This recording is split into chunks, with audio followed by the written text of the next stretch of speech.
Hi, hello, and welcome to According to Weeze the podcast, where we're going to have candid conversation with the hopes of finding a way forward in community. See, we exist and experience life at the intersection of our complex identities and our socio-cultural and political systems.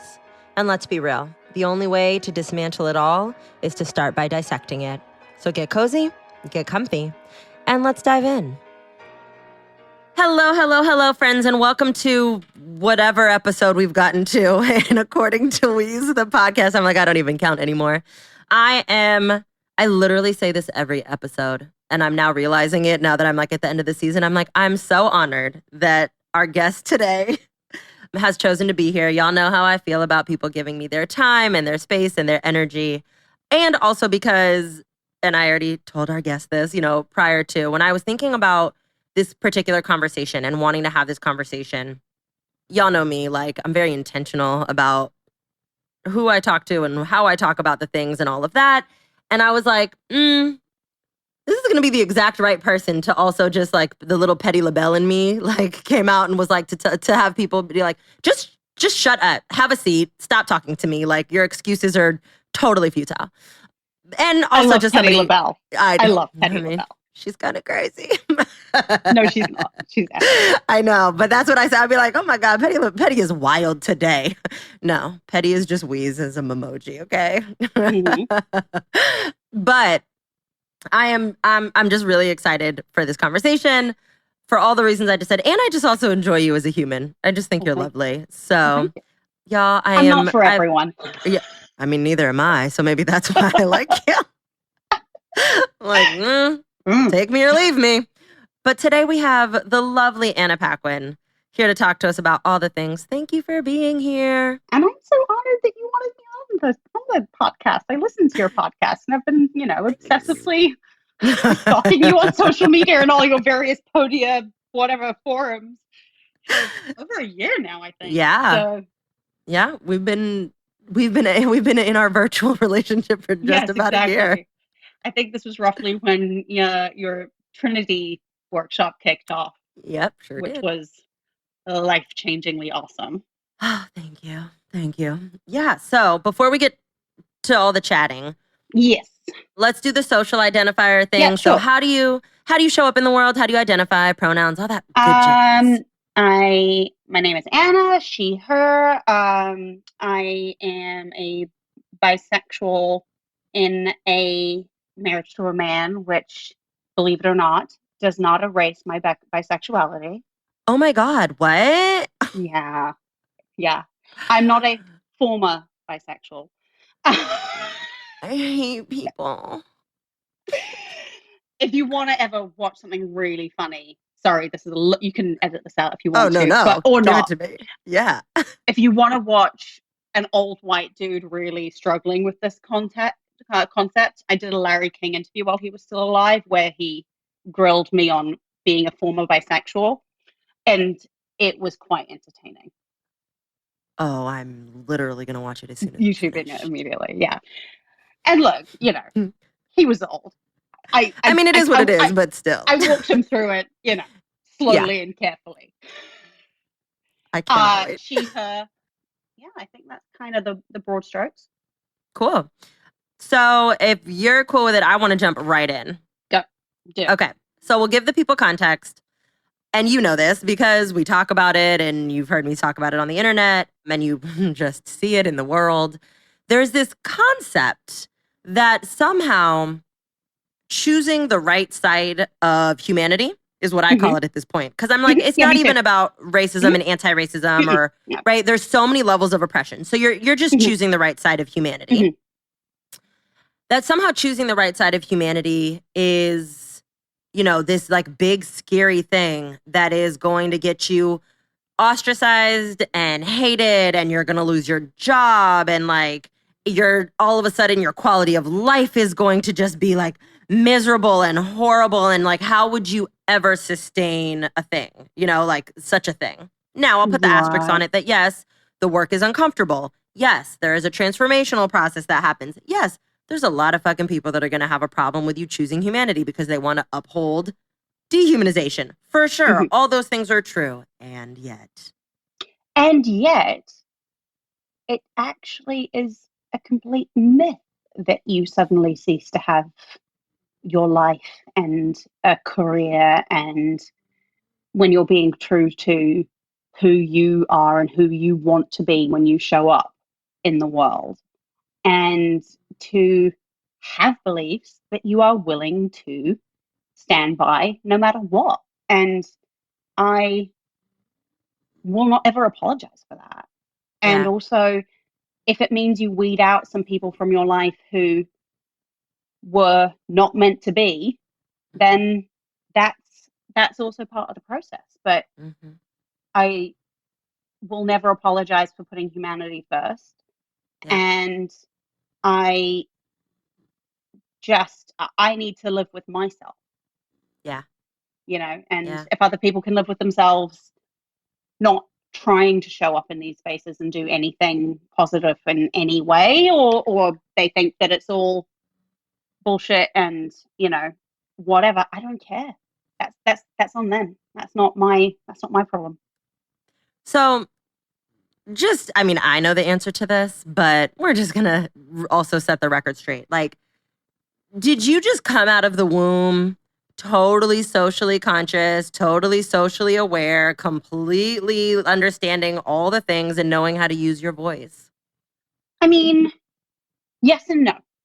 My mother is an English teacher. She's Mm-hmm. incredibly open-minded and liberal and educated, and raised us in that way, and Mm-hmm. also in New Zealand, which I know we have our own issues there, but different lens.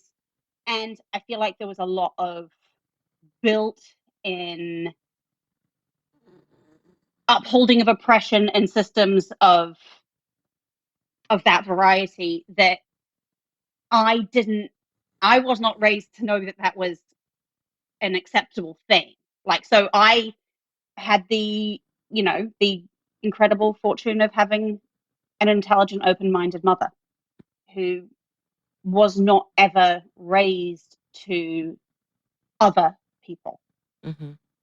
And no, I didn't obviously come out the womb knowing everything I know, but I sure as shit was aware that the information's out there and Mm-hmm. ever evolving, and it's not a threat to me as a human being to admit that, okay, well, I'm trying to show up in a way that is meaningful and do the what I consider to be the right thing, but I don't pretend to have all the information when I don't. Mm-hmm. Mm-hmm. I don't. I'm not uncomfortable with admitting that I'm learning, and to me, that's so freeing because it means that I don't have to be as sort of psycho about feeling like I'm getting it right. And as someone who's Mm-hmm. quite into getting things right in general, it's a pretty freeing space to, like, I will stumble and I will fall and I will pick myself back up.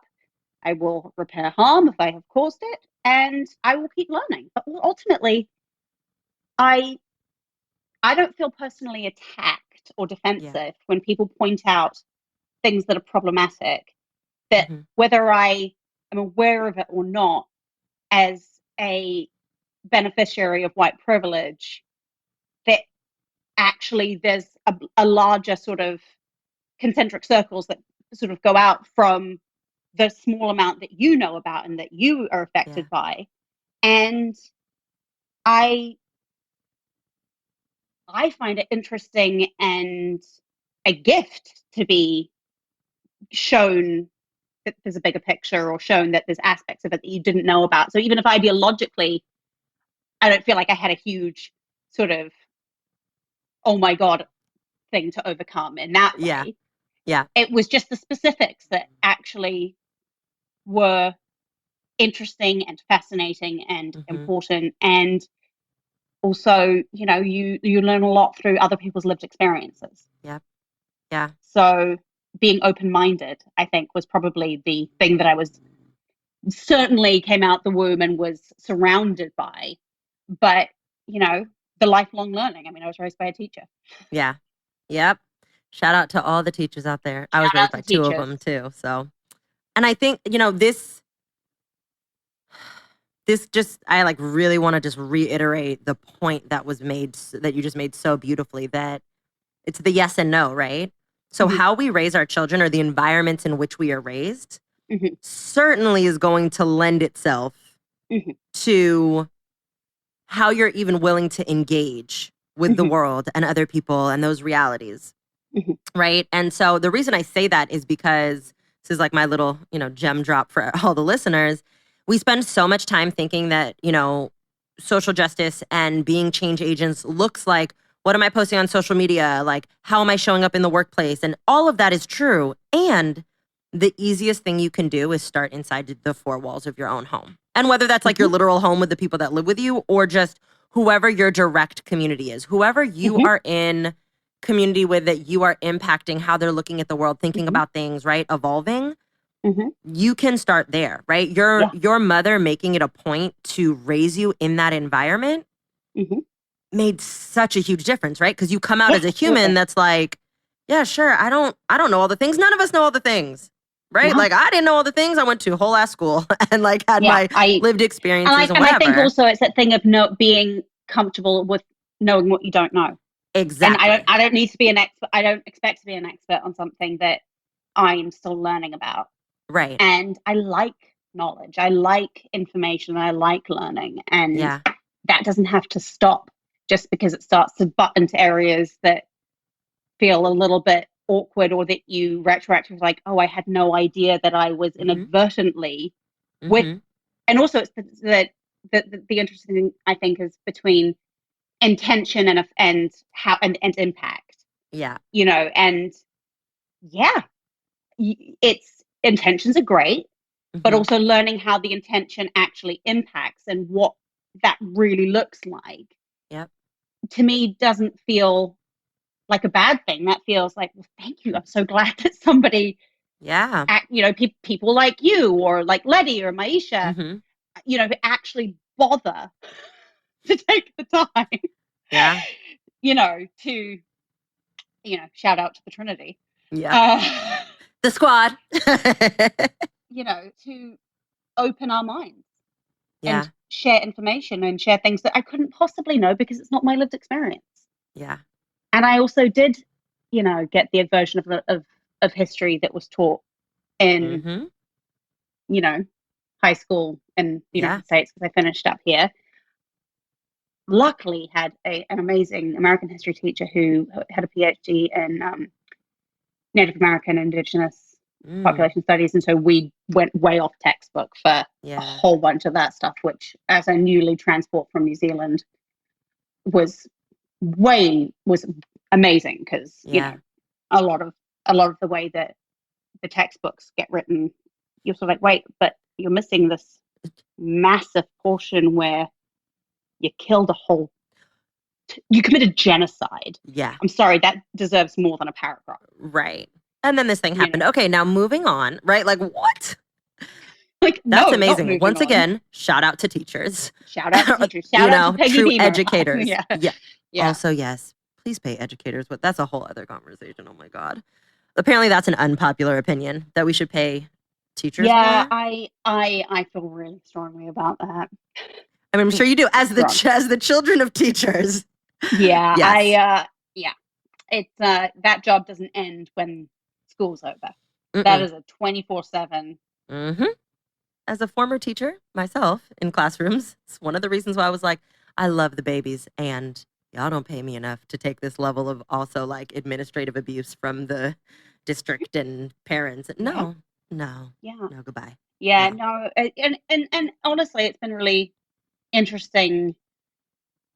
Some people who I know definitely don't undervalue teachers per se, or don't like to think they do, but have been really snarky about the Zoom schools and the this and the, for example, again, I'm not saying that whatever, but I'm paying for private school and my kids are only getting Zoom. I was like, well, the teacher's still doing the exact same job. However, they're now having to do it via a medium that nobody was trained for. Mm-hmm. So, with all due respect, please pipe down. I like actually joked to my parents. I was like, thank God y'all retired the year before the panty, because if I had to teach you how to Zoom to teach kids, like I like, really, it's very selfish. I was like, thank God I didn't have to teach you how to figure out how to Zoom. I am and then maintain end of the millennial spectrum. And so to be clear, somebody had to teach me. Yeah. I'm like having to learn it myself. You know, that first week that everything went into lockdown, I was like, I have 17 different apps now. Yeah. Yeah. And like, to be fair, somebody much younger even than my 35-year-old self had to be like, no, like the setting has to be here. And I was like, okay. Yeah. But I also just think that, you know, especially in the last year, it's been, you would, you know, say what you like about the structure as a whole or how school districts as a whole have handled things. Yeah. But the teachers themselves who show up day in and day out and are still just trying to make it work deserve respect and applause. Yeah. And they're not getting it. I'm like, there's actually a whole other episode there. I know. But we'll come back to that another time. I was gonna say, I got many soapboxes in that. I know. Listen, you can come soapbox anytime you want. Okay. Okay. So you have a dope mama who's teaching you, you know, just to be expansive in your thinking and your learning and absorbing of knowledge and all of these things. And yes, you had a different lens, but then you come to the States. And you've been stateside since about high school, right? Yeah. And I've been bouncing back and forth before that, but I moved to the US when I was 16. Okay. So I finished up high school. And I'm really just framing that because there are people that like to play devil's advocate and they're like, but. So been here long enough to like truly understand and see what America is. Yeah. Because we like to play xenophobes too in this country. Another entire conversation. And then also the crowd that that think that because I'm not born here, I have no right to have an opinion, while I'm a proud immigrant and my children are first generation Americans and I have been paying taxes as a worldwide US taxpayer since I was about 13 years old. So with all due respect, yes, I do get to have an opinion about the world that my children and your children and all of our children are growing up in. And I have no intention of shutting up anytime soon. Yeah. Good, because we need all the voices. Which kind of leads me to my next point, right? So and I say this to people all the time, right? And I just said it. Doesn't matter if you have 5 followers or 5 million or, 70,000 friends or like, honestly, an imaginary friend at this point, right? Because we just need it out in the universe. We all have a voice. And one of the biggest things that I hear from clients in my comment sections, in my DMs, is this idea that like, if you actually use your voice, right? It's like people will say, yeah, I totally agree with you. I personally, like my value system is totally in alignment. I'm on the side of humanity, but. Right. Yeah. Right. But. And then there's all these fear or concern about how they'll look or, how to use their voice or the reaction if they do say the thing. And I'm at a point, even as an educator, where like I don't have a lot of patience left for that. And so I would love for you, because then people are also like, but you don't know what it's like. And I'm like, you're right, I don't know what it's like to be a white person. Like, but if that's really your rebuttal, we have a whole other fucking problem. But I would love for you to just speak to us a little bit about that your own lived experience of choosing your voice, right? Regardless of platform and visibility, like choosing your voice and what that looked like. And again, this sort of harkens back to some of these sort of unpopular opinions type things. But I think that if you have a resource and you decide not to share it, then how do you feel about it? Do you feel good about yourself at the end of the day? Because I wouldn't. And I also don't have a problem with feeling uncomfortable, because discomfort is usually how growth happens. I mean, literally, like when bodies grow, things hurt. Yeah. Do you know what I mean? Yeah. Like, Yeah. Discomfort is growth, and it's not easy for everyone. But to me, I couldn't not. And it's not that, and you and some of your community of educators who, speak of the Great White Awakening, it's like, yeah, I will fully own that there were things that I obviously thought were atrocities and felt very strongly about and whatever, but had not connected all the dots and didn't have a larger context. And if you put down your defenses and realize it's not actually about you personally, specifically, this is just this is a larger problem that is all of ours. And that as someone with both professional privilege and white privilege, and all the rest of it, that I am in a position to, I don't know, I don't want to pat myself on the back, but like show that you can both be somebody who has a very public life and also still stand for things. Because I think people get scared that if their opinions are too far in one direction or the other, that that's gonna sort of hurt them somehow. And I really, if anything, feel like it makes me a stronger, more confident person because I'm not living in delusion. And I didn't like how that felt when we were all in lockdown and and I'm not making light in any way of the global devastation of a pandemic. But it kind of took the universe being sent to their rooms to think about what they'd done, to have no distractions with which to therefore witness the atrocities that are happening on a minute-by-minute basis. I mean, I'm sure all over the world, but very specifically in the United States, and especially along racial lines.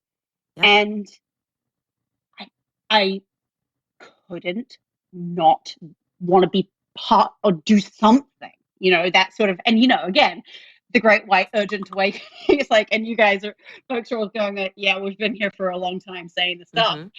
And you're right.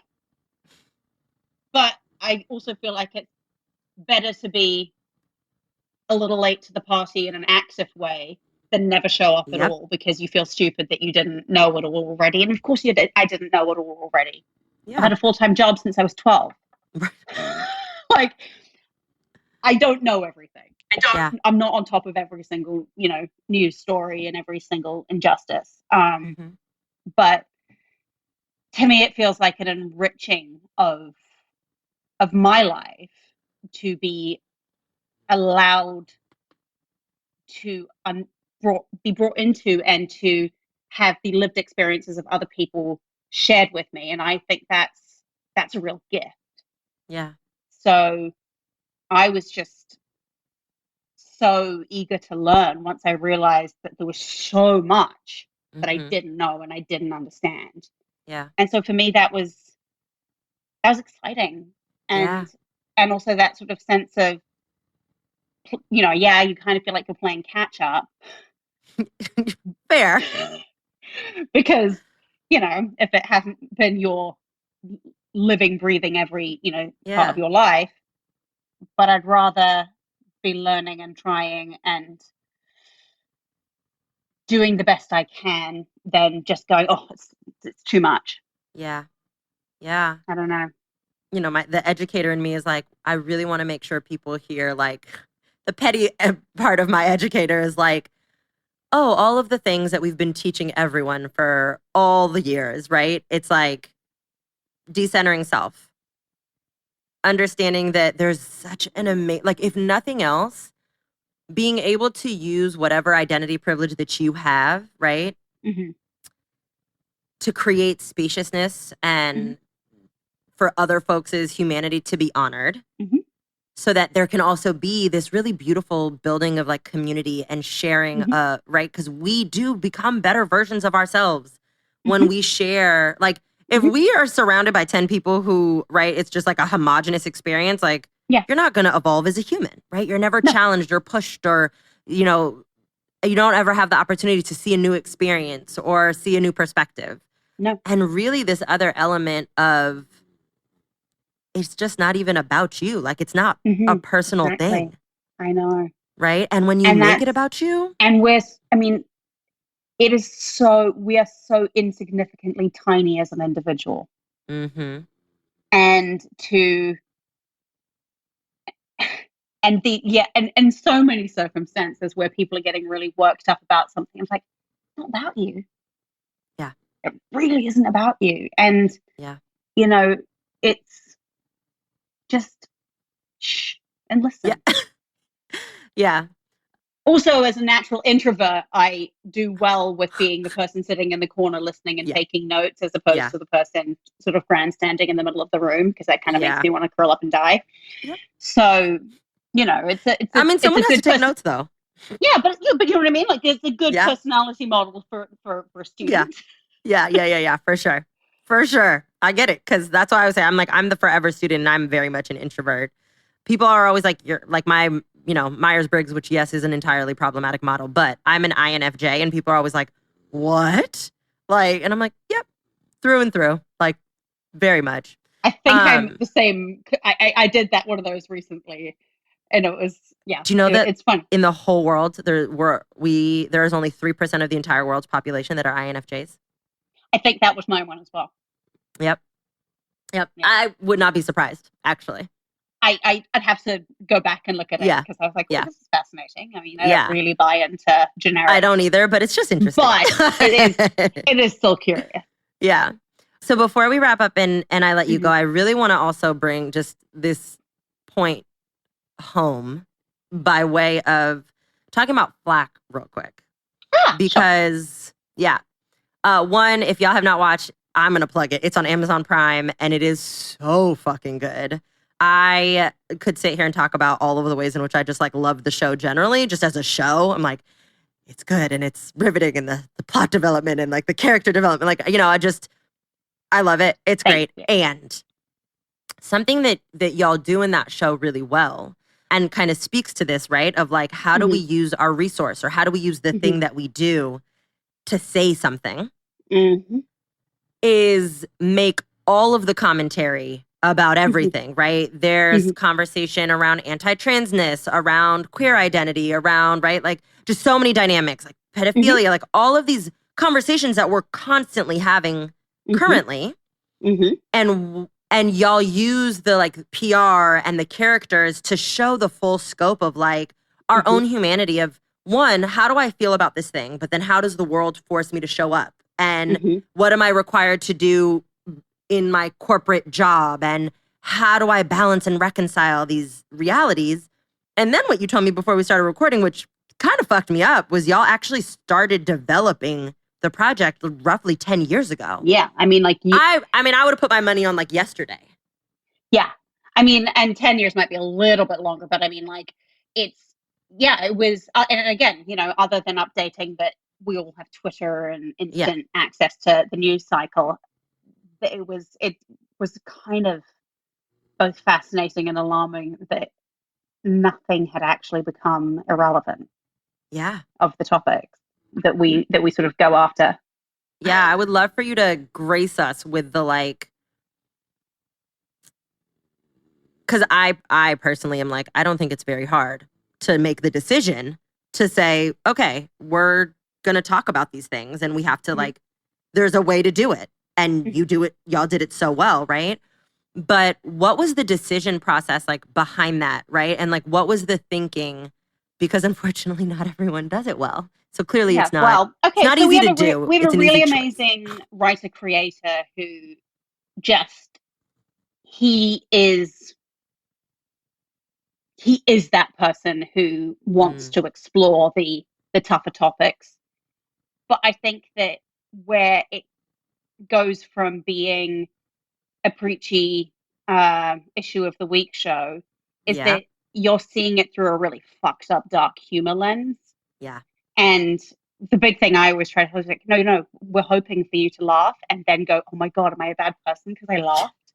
But also it it prods things in people to go, well, what would I do in that situation? Yeah. I mean, it's my job to cover this thing up, but you know, and the moral ambiguity of that all. And I think that when you, in storytelling, you have such an amazing opportunity to explore so much of social dynamic and so much of these issues.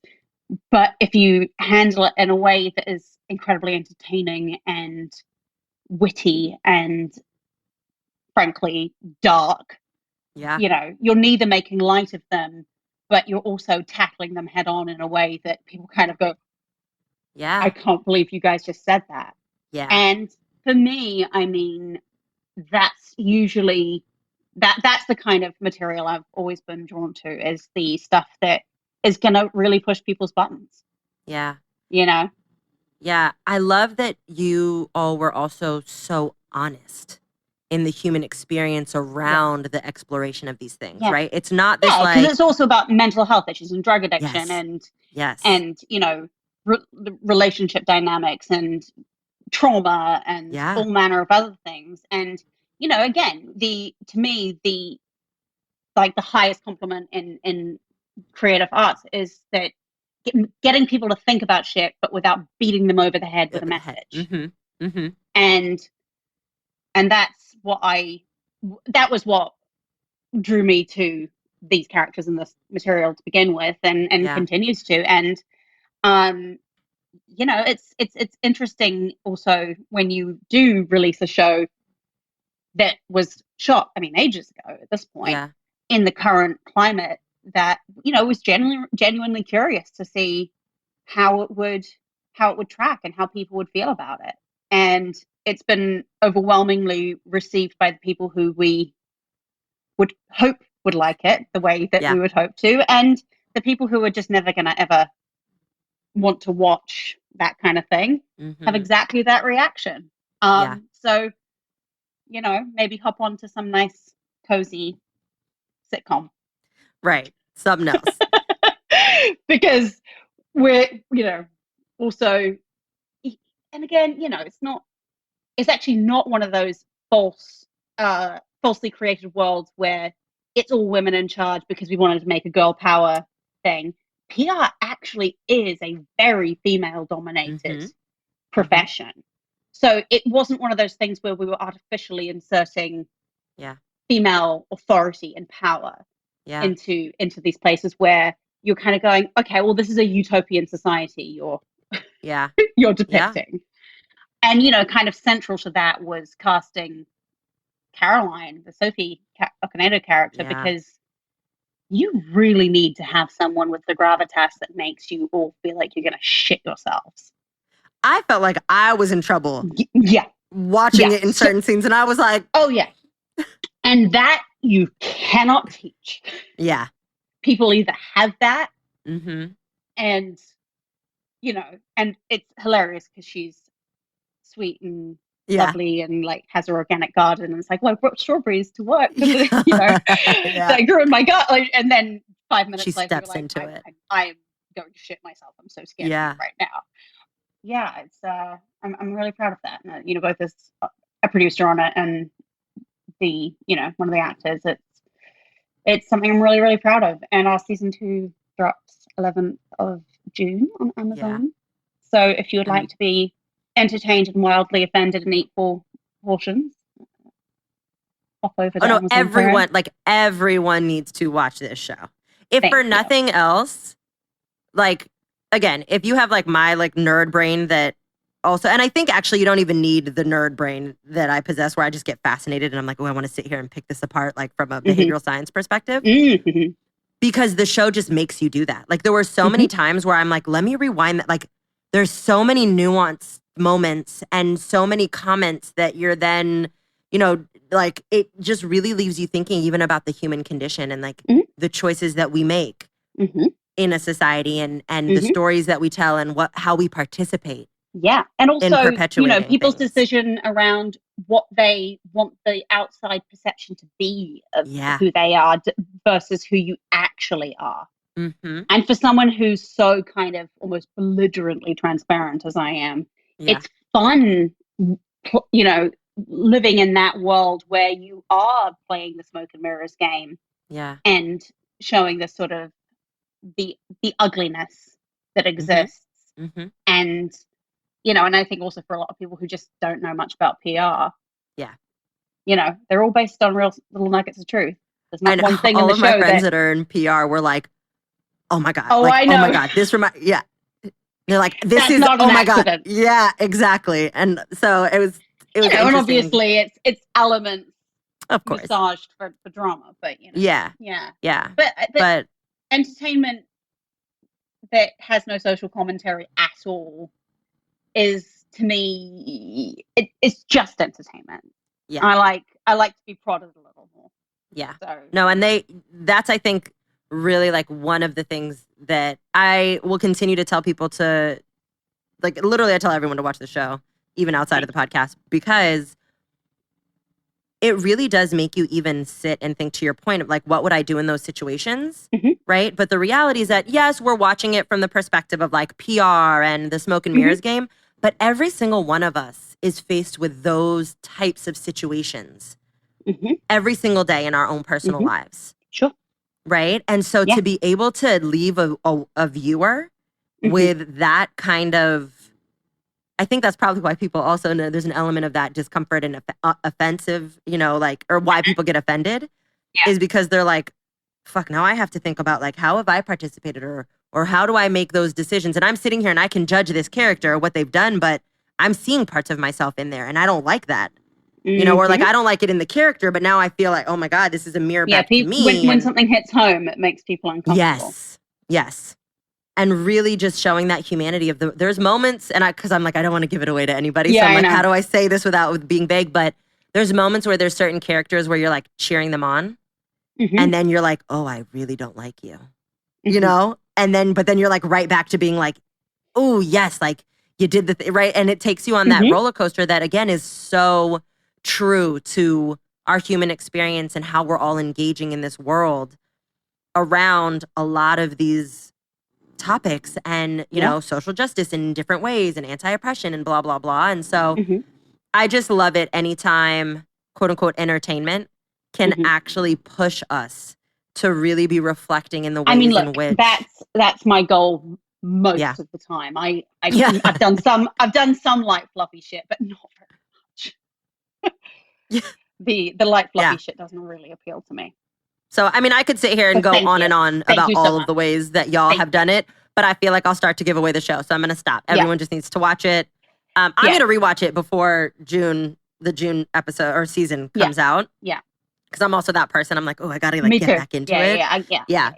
But before I let you go, is there anything else that you're just like, I really need people to understand this thing, right? From the perspective of like, I am a, you know, cis, bi, white woman who understands that like you said, right? I have privilege in a system that I didn't build, but I still benefit from. Yeah. And it's actually not that hard to make the choice. Yeah.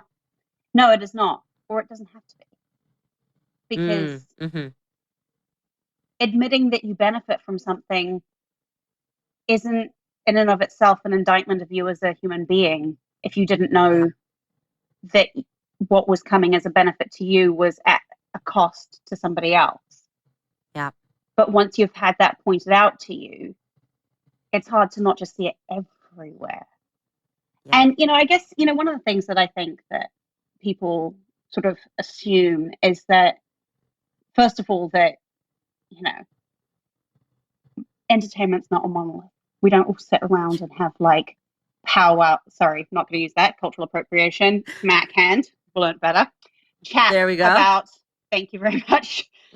Wait, I really actually don't want people to lose what just happened. Like, I started to say powwow because that is an expression that has become co-opted by people all over the world. And it is not my cultural expression to use. And that is cultural appropriation. And I caught myself and I am correcting. And you know what? I didn't die. I was just saying, and you didn't melt. And the only reason I'm pausing is because I'm an educator and I really want to make sure that people saw, like, it happened, you caught yourself, it was so quick, corrected. Like, if this had been a conversation with just like you and me offline, you would have just been like, "Ooh, shouldn't have said that," right? Like, just like you did, and we would have kept going. Exactly. And it's fine. Exactly. And it's fucking fine. Right? And I think also, though, that a lot of people assume that everybody of any group or profession all share the same opinions. Yeah. And that we all have the same value system, and that we all think this, and that we all think that, you know, sorry, but sunshine comes out of our assholes. Yeah. And I guess that my thing is that I wasn't formed by the entertainment industry. I was formed by my family and my upbringing. And my opinions actually have nothing to do with the job I do. In fact, they quite often are directly in conflict with the people that I work with. And also, contrary to popular perception, not all liberals only listen to liberal mainstream media. Yeah. You know, getting your news from being open to hearing what the other side is saying, I think is so important. Yeah. And when people shriek at me in my comment section that, you know, I'm just a sheeple or whatever the fuck you know, it's like, no, I do a full, and I mean like international, both sides of the argument, sort of scout on things, and intentionally will sit through a Fox News. I was just going to say, it hurts, but I do it. But, you know, when something's going down that I think is important, no, I mean, you know, BBC or The Guardian in the UK or the various newspapers and outlets in New Zealand, and, you know, the CNNs and the Foxes and and all the in-betweens, and plug out Never Again News Network. Yeah. Yep. But you can actually wholeheartedly hold beliefs that differ from other people's without that meaning that you're an idiot who didn't do your research. Yeah. You know what I mean? It's like, sure, my opinions are not for everybody, and my beliefs and the way I want to live my life is not for everybody. But please stop making the assumption it's because I'm an idiot who didn't do their research, because I have, and I continue to. Yeah. Also, it's really funny arguing with people when it turns out really quickly that they actually don't know what they're talking about. They haven't done theirs, right? I'm like, look, I've spent long enough in academia. I cite my sources. You know what I mean? Right.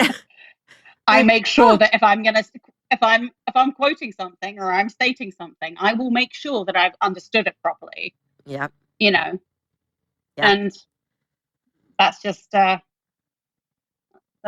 something that I feel like people, again, but it's again because people like to put people into boxes because it's convenient and it's easy and it makes it palatable. And if everybody who thinks this is terrible and everybody who thinks this is terrible and everybody is, you know, just off in their own corners, none of us we're not learning anything.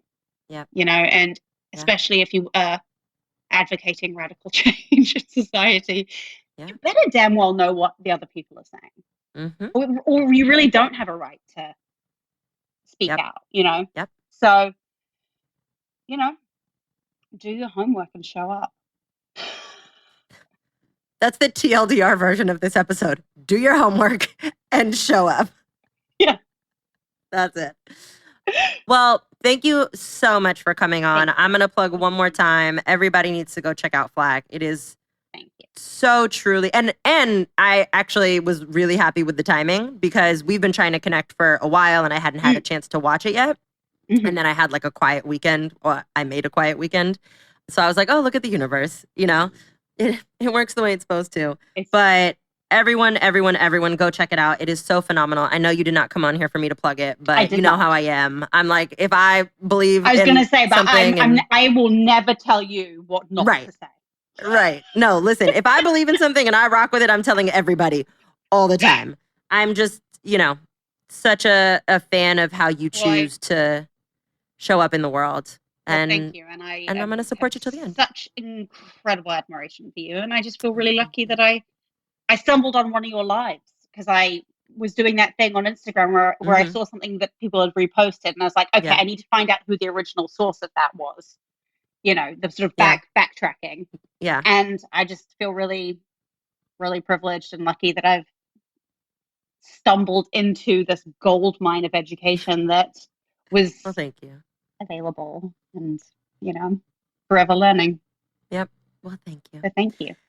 All right. Well, until next time, y'all. Until that's next all time. we got. Yep. Bye. Bye. All right, y'all. That's all I got. But don't forget your action items. 1, join me on Podia, where you can get access to tons of BTS content, including a very special Weeze and Anna interview with all of our guests. 2, rate, review, especially a written review. Subscribe, like, and share this podcast with all of your peoples. 3, if you aren't already, go peep me on IG. Follow me there. And, most importantly, keep coming back. All right, until next time, toodles!